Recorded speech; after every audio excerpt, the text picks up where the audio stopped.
साथियों नमस्कार। साथियों आज चर्चा करने वाले हैं ईडीसी वोट हमको किस तरह से अपने बूथ पर डलवाना है। ईडीसी वोटर कोई भी आता है तो किस तरह से हमको उसका मतदान करवाना है, साथ में रजिस्टर में उसका लेखा हमको किस तरह से करना है, 17 का रजिस्टर में उसका लेखा किस तरह से करना है और उसका वोट किस तरह से डलवाना है, उस पर आज चर्चा करने वाले हैं साथियों। तो ईडीसी मतलब इलेक्शन ड्यूटी सर्टिफिकेट, हिंदी में यदि एक अंग है निर्वाचन कर्तव्य प्रमाण पत्र, ये हमको किस तरह से प्राप्त होगा। तो उसके लिए हम प्रारूप 12 का हमारे रिटर्निंग ऑफिसर को भरकर देंगे, तो कुछ समय बाद रिटर्निंग ऑफिसर हमको ईडीसी जारी कर देंगे जो कि प्रारूप बी कहलाएगा।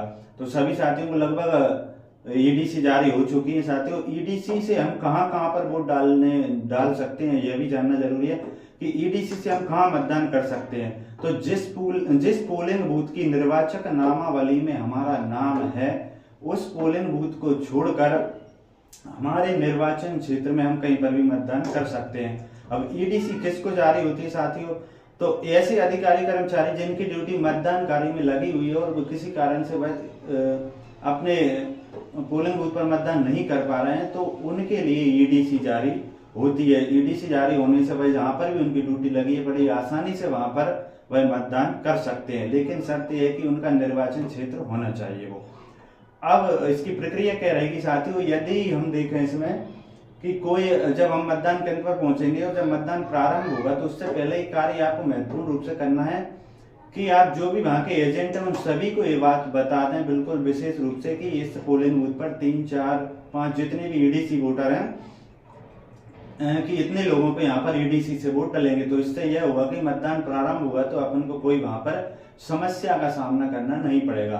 तो चलते हैं प्रक्रिया किस तरह से करेंगे। मान के चलिए P1 आपका वोट डालने आता है, उससे पहले आप एक चीज और कर लें साथियों, आपकी जो निर्वाचक नामावली है चिन्हित प्रति है मतदान कर्मी एक के पास रहेगी, तो उसमें आप सबसे आखिरी में जितने भी आपके ईडीसी वोटर हैं उनके क्रम संख्या नाम सहित उन सारे की डिटेल सबसे आखिरी में उसकी लिख लें और उसी नाम से उसी का नाम फिर आपको ईडीसी वोटर में बोलना है। तो चलिए जैसे ही मान लो 1 नंबर का कर्मचारी वोट डालने आता है, जैसे ही वो वोट डालने आएगा पीठासीन के पास रहेगी उस समय चिन्हित प्रति में से पीठासीन उसका नाम बोलेगा, नाम बोलने के बाद उस पर मार्क करेगा, इसके बाद उसको आगे भेज देगा। आगे जैसे ही वो मतदान अधिकारी क्रमांक 2 के पास आएगा, मतदान अधिकारी क्रमांक 2 उसको पर्ची जारी करेगा, इसके बाद उसकी सारी डिटेल लिखेगा, आवश्यक एंट्री करेगा, इसके बाद उसको आगे भेज देगा।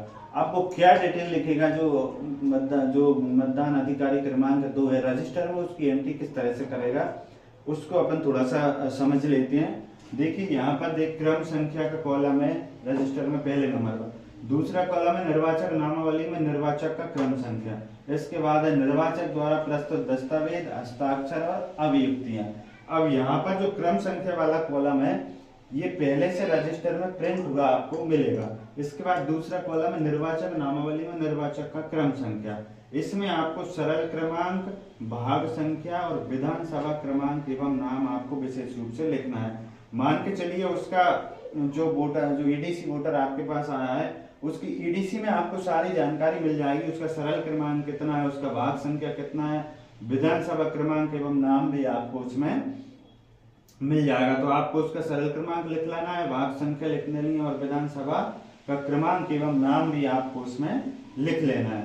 इसके बाद निर्वाचक द्वारा प्रस्तुत दस्तावेज में यदि वो ईपिक आता है तो ईपिक के माध्यम से करता है तो ईपी लिख लेंगे, और यदि वो आधार से मतदान करता है तो आधार लिखने के बाद उसके 4 डिजिट हम लिख देंगे, इसके बाद वो हस्ताक्षर कर देगा और सबसे आखिरी कॉलम में हम लिख देंगे ईडीसी। साथ ही इस तरह से हमको रजिस्टर में उसका लेखा करना है।